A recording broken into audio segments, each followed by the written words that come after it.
Welcome back to the Trauma Therapist Podcast. My name is Guy McPherson. My mission is to help trauma therapists be their incredible selves, to be human, to be real, not just a clinician. I'm a big believer in who we are is more important than what we know. And this requires cultivating authenticity, genuineness, and vulnerability, and that requires intention. You can learn more about my courses and workshops by going to thetraumatherapistproject.com. That's thetraumatherapistproject.com. Let's get started. All right, so here we go. So 5, 4, 3, 2, and 1. All right, folks, welcome back to the podcast. I'm very excited to have as my guest today, Dr. MC McDonald. MC, welcome. Thank you so much for having me. I'm so excited to be here. Awesome. So MC is a trauma researcher, author, and certified life coach. She spent over a decade researching trauma, grief, and resilience, and she's written several scholarly articles and 3 books on trauma and mental illness. She says if she could snap her fingers and change just one thing about the way we understand trauma, it would be this: that at its core, the trauma response is a strength response, not a sign of weakness or disorder. When we begin there, healing from trauma is possible. Awesome. All right, MC, welcome to the podcast. Thank you. Yay. Hello. So before we get going, share with our listeners where you're from originally and where you are currently. I am from the East Coast, from Massachusetts, and I'm currently in California. I made the move out west. When did you make the move? I did the same move. Oh, did you? Oh, that's so funny. Yeah. So I had a research I was doing a research project I'm trying to remember, 2019, and I've been here since. I just stayed. Oh, so recently. Yeah. Yes. Okay. Awesome. Yeah. How about you? Well, a long time ago, like 20 years ago, I left the East Coast and moved west. So it seems like a natural transition for a lot of us. It does. And there's a particular, like an East Coast person who stays East and then an East Coast person who moves West. Those are 2 different East Coast people. We'll have to talk about that in another episode. Yes. So how did this interest start for you? Break it down. It was a really strange path, to be honest. I would love to say that it was this like linear path that made sense. And it really didn't. I was housed in a philosophy department. I was doing my degree in philosophy for my bachelor's. And then I got really interested in psychoanalysis when I was doing my master's degree and started studying the psychoanalysis and the history of mourning. And that's what I ended up doing my research project on for my master's degree. And in the course of that time, both of my parents passed away really suddenly. They both had cancer that was undiagnosed. And so they both died in quick succession while I was studying mourning, which was wild. And then I moved on to my PhD program and I embarked on an interdisciplinary project, which some of your listeners will know is never looked kindly upon in academia. And I was looking at trauma from the perspective of philosophy, psychology, and neuroscience. And the goal was essentially to synthesize 150 years of study and try to kind of set the course right so that when we're talking about trauma, we know what the history is and also what the science has brought us to now, because I think the societal definition hasn't really caught up yet with the science. And so it's been a very a winding path. Even saying it that way kind of it makes it seem coherent in a way that it wasn't at the time. Mm-hmm. And I stress that because I think it's important to emphasize to people that the path isn't always linear, and that's okay. You don't always have to know what you're doing when you embark, or even in the middle of the journey, to be honest. Well, it certainly was the case for me. Sorry about that. So you said you wanted to set the history straight, the core straight. At what point were you when you said something is off here? So when I was actually trying to do a project on identity, and I was studying, there was a debate at the time in the philosophy of mind about the extent to which, if at all, the self is constituted by a narrative. And I wanted to make an argument that the self is indeed constituted by a narrative, at least in important part. And I reached for trauma as a case study because I kept hearing in these cases, anyone who talked about trauma, and this was also my own experience, said that the story they were telling, sometimes they didn't even realize they were telling it, shattered at the moment of trauma. And that seemed to me to be a good sort of a use case for, a piece of proof that said we are constituted narratively, whether we recognize it or identify with that narrative or not. And so I reached into psychology to kind of honestly to grab the definition of trauma. And then I was going to be on my way and make a larger claim about the self and identity. In and out, cleanly. Right, exactly. And I realized really quickly that this was up for debate, that the field of psychology was still arguing about what kinds of events constituted trauma, what didn't. And so I was able to go to some of the APA meetings where they were discussing the new criteria for trauma when the DSM-5 was about to come out. And I was shocked at how much debate there was.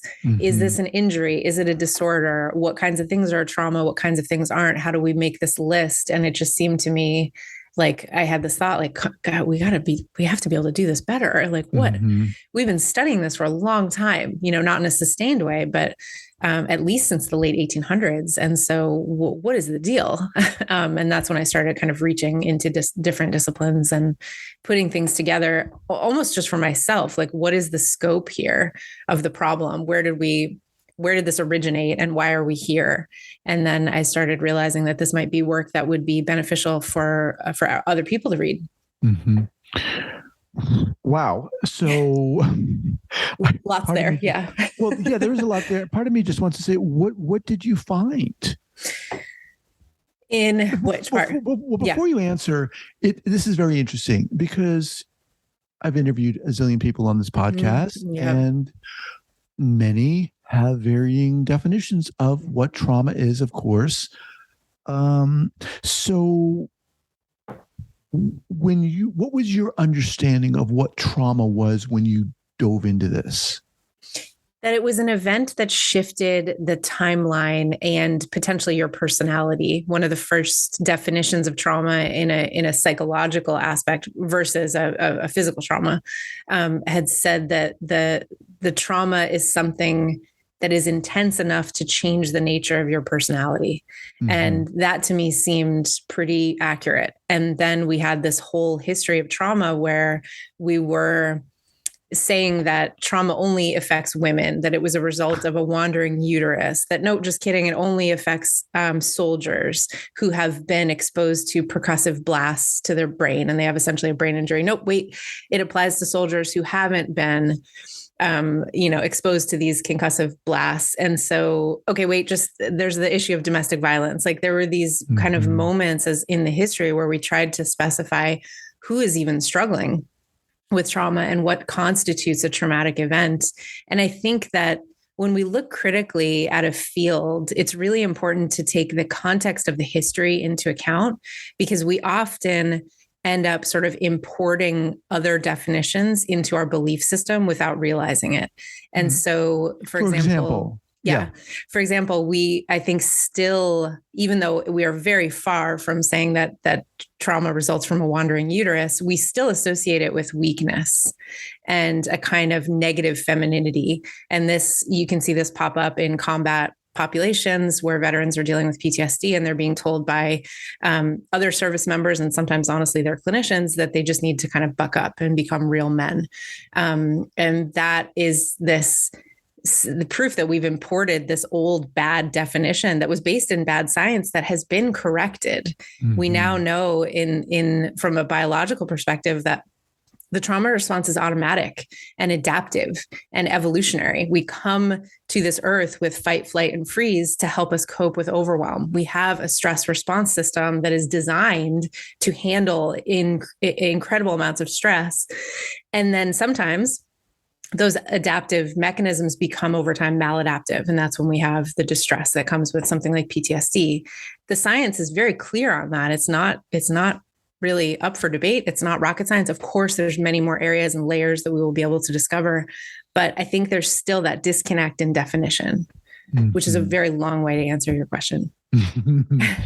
So where are you now? Kind of in summation, how would you, well, let me ask you this question first. How would you say that the mental health establishment, the psychological establishment defines trauma? Mhm. So it kind of depends on who you ask, as I'm sure you know, and everyone on your podcast has had a different definition. And then there are people who sort of use the clinical Bible, the DSM, the Diagnostic and Statistical Manual for Mental Disorders, which your readers probably know about, which specifies that there are currently 3 things that can count as potentially traumatic. And then you have clinicians interpreting that Bible, and clinicians will either be will stay very close to that definition and say that if you don't have exposure to these 3 things, which is like death or threatened death, serious injury, sexual assault, those are, I think, the 3 things that count currently in the DSM as potentially traumatic. And you have clinicians who are going to interpret that very literally, and clinicians who are going to be much more open about that and say that there are many things that could potentially be traumatic stressors. Let's look at the definition. I think that the psychological institution, the big machine, is broken, and that we need to start correcting that from the ground up, because that's the only way you can kind of fix a broken institution. That's not to say that there aren't amazing clinicians who are doing incredible work in the institution. But I think that the definition of trauma that makes more sense is you have a potential trauma when you have 2 things happen. One, you have an unbearable emotional experience, and that can either be unbearable in the moment or become unbearable over time. And 2, that lacks a relational home. So anytime you have an unbearable emotional experience that lacks a relational home, you have a potential for trauma.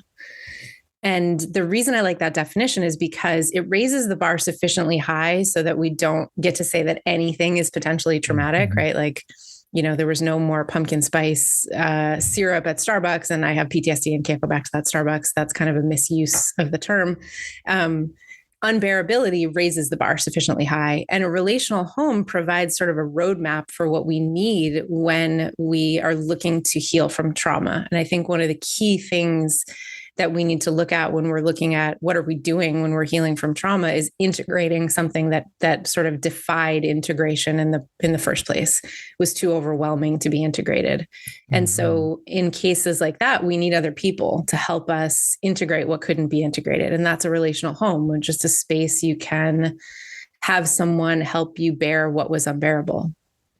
Now, is that definition broad enough to include the differences, say, between PTSD that might arise from like a car accident compared to an interpersonal trauma?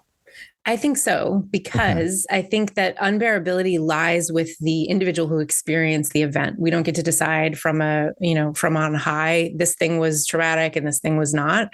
We can say, look, you worked in, let's say, to give an example, you worked in a toxic work environment with a very controlling boss for 5 years who made you feel inadequate and like you were on the edge of being fired every single day. You were at that workplace for at least 8 hours a day every day and probably thinking about it a lot more. That over time, like in any given day, might not have seemed like a big trauma, right? But over time, that wears away at your sense of self and your sense of confidence and makes you constantly feel like you are in a very precarious situation in terms of your career and your finances. And so over time, that would clearly be unbearable. And so then that's potentially traumatic. So you're talking about kind of a broken machine. What do you feel is broken in terms of the understanding of or the definition of trauma? So there's so many things. I think that, and this is like, part of this is because the institution of psychology, like capital P, is a huge unwieldy institution. And anytime an unwieldy institution is trying to do something, they have to take into account 500,000 layers that the layperson isn't really thinking about when we're talking about like, how would we personally define a traumatic event? And so I want to say that I'm not trying to slam the institution, but I think that the institution has become entangled with insurance companies in such a way that we have to define things very specifically. And that includes like, okay, you have to have timelines for suffering and timelines for treatment, and things get parsed out in a way that is, that has to do with finances rather than mental health. And so I think that that's one issue.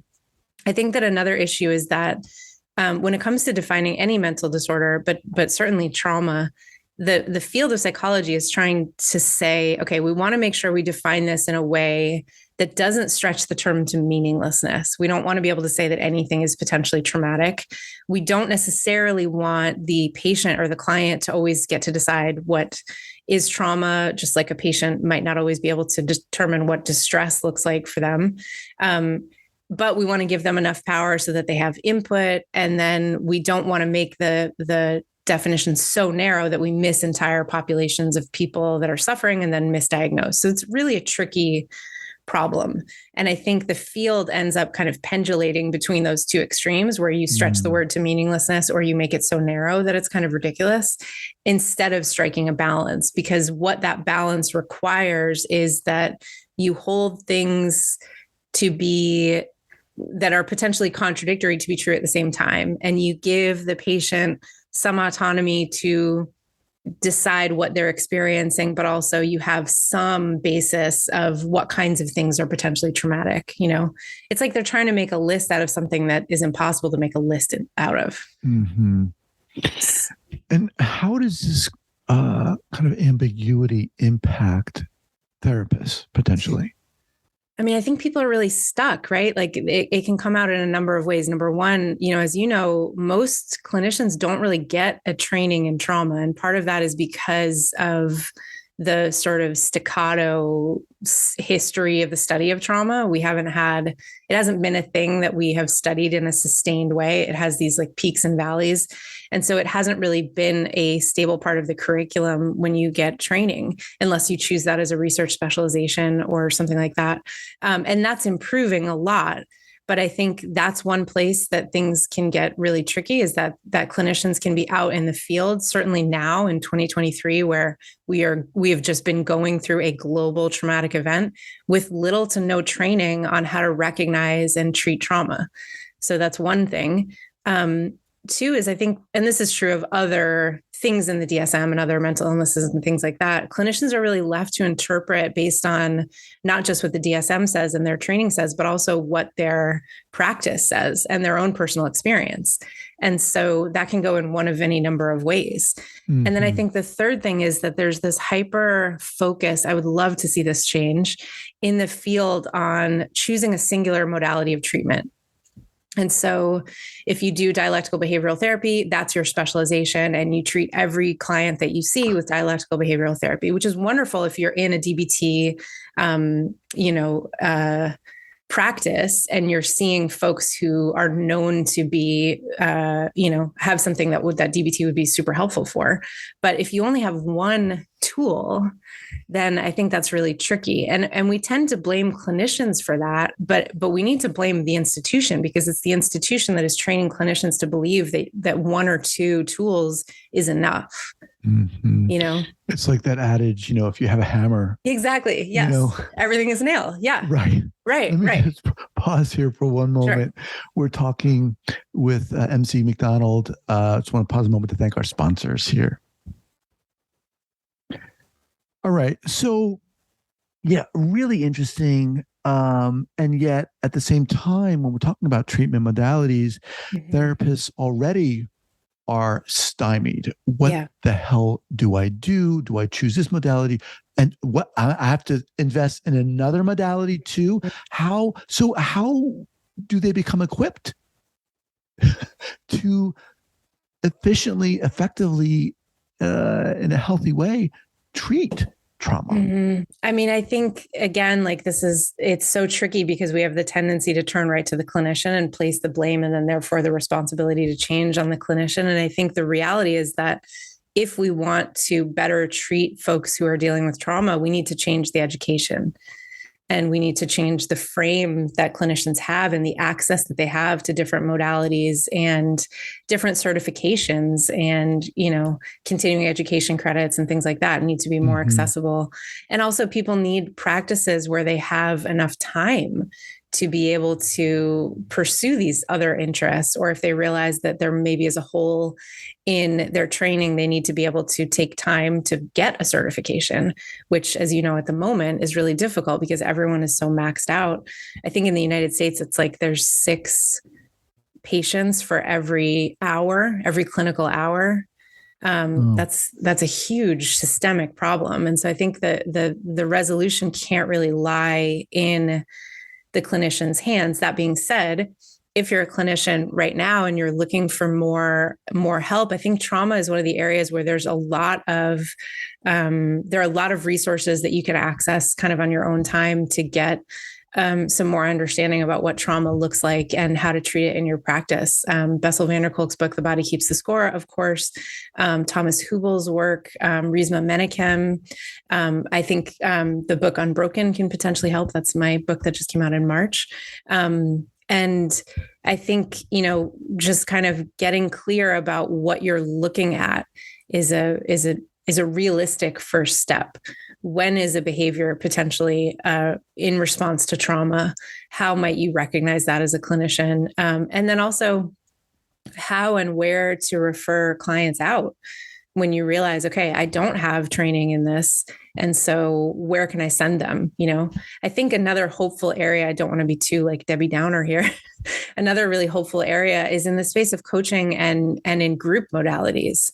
Because, there's some really exciting research in positive psychology that shows that when we're helping other people, we also can sort of remap the brain a little bit away from the trauma response and the fear center. And so in a group modality where you are witnessing other people's pain and more people are getting helped at the same time, and maybe you're connecting with other group members around a similar trauma, you're creating that space for a relational home in a non-clinical setting, but that still might be therapeutic.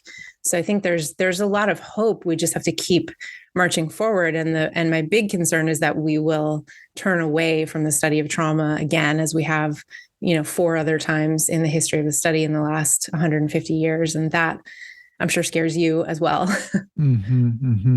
So you mentioned the book Unbroken. The title rather is Unbroken. The Trauma Response is Never Wrong, and other things you need to know to take back your life. Why did you write this book, and who is it for? Great question. So I wrote the book because, again, going back to this idea of I had a very nonlinear path. When I was in grad school, I got a coaching certification. And part of the reason for that was because I wasn't sure I was going to get an academic job, right? Being an interdisciplinary scholar, people are like, you're unemployable. And then I was also, I wanted to play with the idea of practicing clinically, but I felt like if all of my research was about criticizing the field, that it felt a little bit insincere to go get a clinical license. And so I started coaching. And so I have about 11 years of practice with folks who are dealing with trauma from a coaching perspective. And so I had this academic career in trauma and looking at trauma critically from these 3 disciplines. And I had my own personal experience. And then I had these coaching clients that I was working with, and I was doing research projects. I worked with previously incarcerated folks and veterans on reintegration post-incarceration and combat, which obviously both of those things include a lot of trauma. And so I thought in 2020, what if I synthesized this? And instead of writing academically, I wrote for a general audience.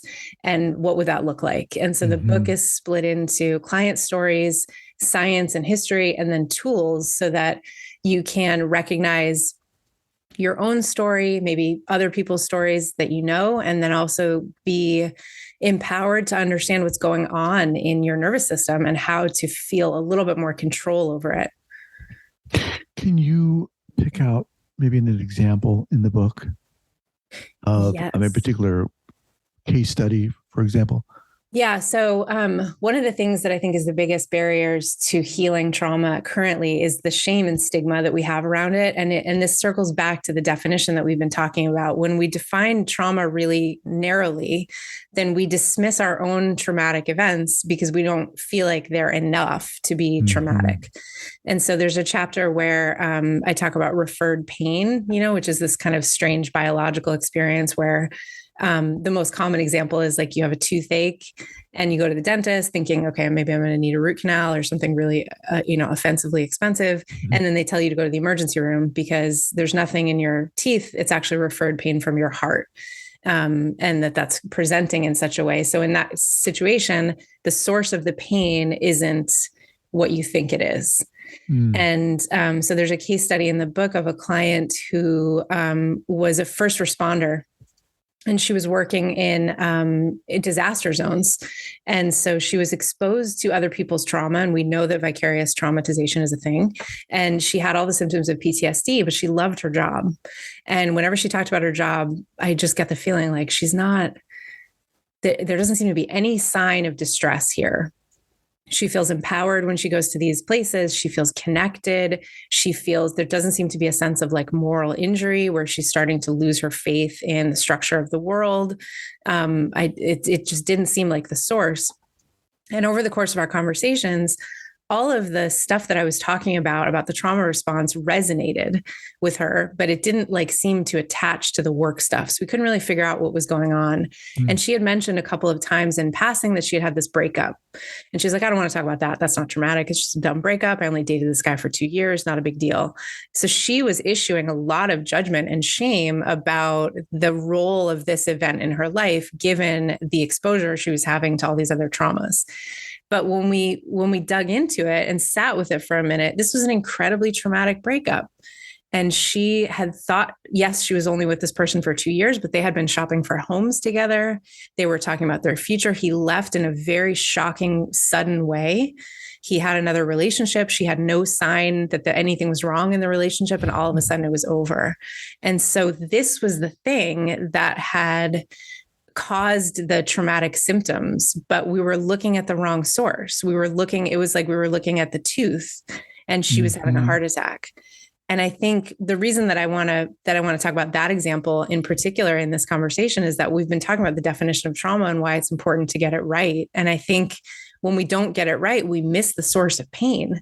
And when you miss the source of pain, you don't heal it. Like she was going to quit her job because she thought that it was contributing to all these symptoms, right? And so these have real, measurable effects when we're getting the definition wrong. It's just a really good point. It's so easy for us to minimize our own experiences when we're talking about or looking at someone's sexual assault or rape totally. or combat experience. Totally. No, right. my breakup didn't traumatize me at all. Right. Meanwhile, our life is in shambles. Right. And it's interesting too, because I think we don't draw the parallel. If we both had appendicitis last night and we both went and had our appendices removed, we wouldn't be comparing. I wouldn't be saying mine was inflamed to this point and yours wasn't. And so mine's more important, or yours was more inflamed than mine, or you know what I mean? Like right. We wouldn't draw that distinction in other medical spaces. So why are we doing it here? Why are we making that hierarchy? In the book, in the description rather, you say the trauma response is never wrong. Yeah. What do you mean by that? I think that, again, going back to this idea of shame, when we look from a neurobiological perspective at the trauma response, what it is a set of default responses that, again, we come programmed with that are designed to help us out in moments of extreme overwhelm. And so to say that the trauma response is wrong or that it's something that we should be ashamed of is like saying that being hungry is wrong or having to go to sleep because you're tired is wrong. It's a biological reality that is there to keep us alive. And when we understand that and can metabolize that the trauma response is actually a strength response rather than a sign of weakness or disorder, then I think we can peel away some of the shame that gets in the way of healing. So you have this trauma response and it's adaptive, but over time it's become maladaptive. So these alarms are going off in the wrong place. And so how do we recalibrate the nervous system? How do we integrate what hasn't been integrated? That's the work of trauma healing. None of that needs shame, right? We don't need to be ashamed of any piece of that, either the adaptation or the adaptation moving into the space of maladaptation. So I think when we start there, healing becomes a lot more possible. When we view the trauma response as something that is broken about us or that is wrong, then we start with shame. And that's like trying to climb up a mountain with a car strapped to your ankle. Like you're making it so much harder for yourself. Right. You know? I mean, it's so easy. Or I can't handle this. I'm being negatively impacted by this experience. I'm weak. Right. How could I be so weak? And that person over there, they didn't have that response, right? Right. Or the last time I went through this, I didn't have that response, right? Because I think the other thing that we don't take into account is that what is overwhelming for you today might look very different than what was overwhelming for you 10 years ago or 10 years from now. And so, yeah. So the book is for, as you said, not just academics, but for lay people as well. So therapists can definitely take advantage of this. Yeah, I think for therapists, especially for folks, it's one of the things that I intended it to be, and I've heard a lot of positive feedback about this, is that it's an easy read. So one of the things that I think is tricky about some of the other books that have come out is that they have much more of a textbook style.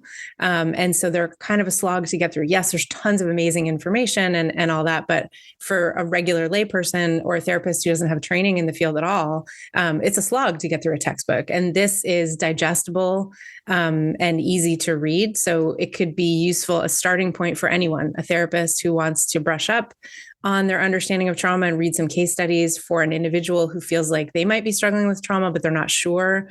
And also for people who are surrounded by other folks who are dealing with trauma. So families of veterans, people who have a family member who's had an assault or who's just struggling with, life in 2023, which I can't emphasize enough is traumatic, So, yeah.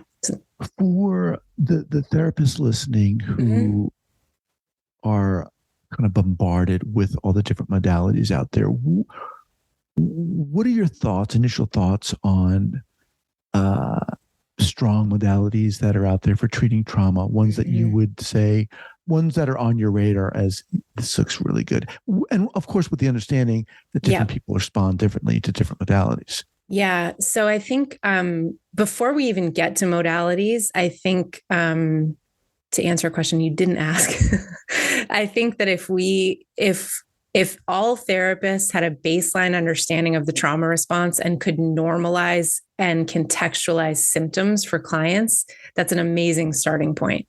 I think psychoeducation as a modality goes a really long way for someone to realize, okay, this symptom that I'm having, this nightmare that I keep having, or this hypervigilance that's getting in the way of my relationships and turning into irritability with my family. If I can understand that that's normal and expected, and also something I can potentially intervene on and control, that is a huge first step. That's a great foundation.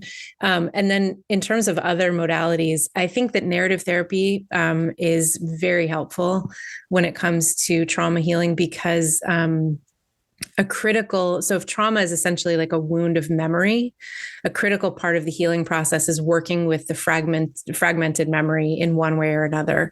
And when you're in a therapist's office who's well-versed in narrative therapy, you can kind of work with the story in a way that gives your nervous system an immediate sense of peace in a way. And I think that modality gets kind of underutilized, in my opinion. And I think IFS, internal family systems, is very useful. Somatic experiencing therapy is very useful. When you work with trauma, as with anything, you have to understand that the body is along for the ride. And so whatever you're experiencing in the psyche, you're experiencing in the body. And so working on a somatic level, I think, is really helpful, especially for folks who feel really stuck, like who feel like they've done a bunch of therapy, they've done a bunch of work, they've tried some of these modalities, they work well. And then EMDR is another modality that I think is really, really helpful. Again, none of these are a panacea. Sure. And this is another thing I think that is broken about the sort of single modality model, is that we're like, okay, everyone just needs to do EMDR and then no one will be struggling. And EMDR is super, super helpful. And it's probably never going to be the case that you can do like 12 sessions of anything and then it's over. The other space that I see a ton of exciting research in is in the space of psychedelics when it comes to PTSD in particular, and in PTSD that resists other treatment modalities. Mm-hmm. I want to stress and emphasize intensely that it's important that this is done in a setting where you have help, because the integration of the psychedelic experience is as important as the psychedelic experience. And I've had some clients, I don't know if you've seen this too, who've had some really traumatic experiences in using these medications in an unsupervised setting. Awesome. So, you have written books, several books. You mentioned coaching. Are you currently working with people? And if so, how? Yes. So I'm full at the moment, but I am working with people one-on-one. I have a coaching practice at alchemycoaching.life. That's where people can find me. And I'm also on TikTok and Instagram. It's the same handle. It's just mc.phd. So if people want little bite-sized pieces of information, I'm there. I hope to be opening my practice to some group modalities in the next year. So Stay tuned to that as well. Okay. Once again, the website is alchemycoaching.life. And we'll have that linked up here at the show notes page at the traumatherapistpodcast.com. The book is Unbroken. The Trauma Response is Never Wrong. We'll also have that linked up. MC, fascinating, so inspiring. My God, you're doing amazing work. Thank you. Love to have you back later. Absolutely. Time. Oh, anytime. Awesome. Thank you so much. Thank you. All right. We'll be in touch.